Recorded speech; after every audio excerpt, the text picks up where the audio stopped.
మీరు 7 కొండలు 2 కొండలు అంటే కాదు, ఇది తప్పని చెప్పిన తర్వాత నేను దేవునికి మొక్కున్నాను, నేను వచ్చి మొక్కు తీర్చుకుంటానని చెప్పి తిరుపతి నుంచి పాదయాత్ర చేసి 7 కొండలు ఎక్కి దర్శనం చేసుకుని క్షమించమని దేవుని కోరుకున్నాం. గూగుల్ మర్చిపోతగా ఇట్టా కొడితే అట్టొచ్చేస్తా. వైఎస్ఆర్ ముఖ్యమంత్రిగా ఉన్నప్పుడు 2007లో తిరుమల పరిధి 2 కొండలు కాదు 7 కొండలు అంటూ తొలిసారిగా అధికారికంగా నిర్ధారిస్తూ ఒక జీవో ఇచ్చారు వైఎస్ఆర్ 2007లో.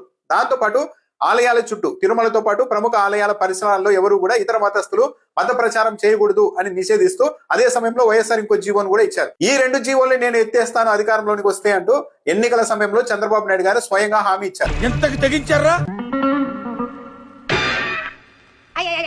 క్రైస్తవుల ఓట్లను సొంతం చేసుకునేందుకు గాను ఇలాంటి చాలా తీవ్రమైన హామీ చంద్రబాబు నాయుడు గారు స్వయంగా 2009 ఎన్నికల సమయంలో ఇచ్చారు.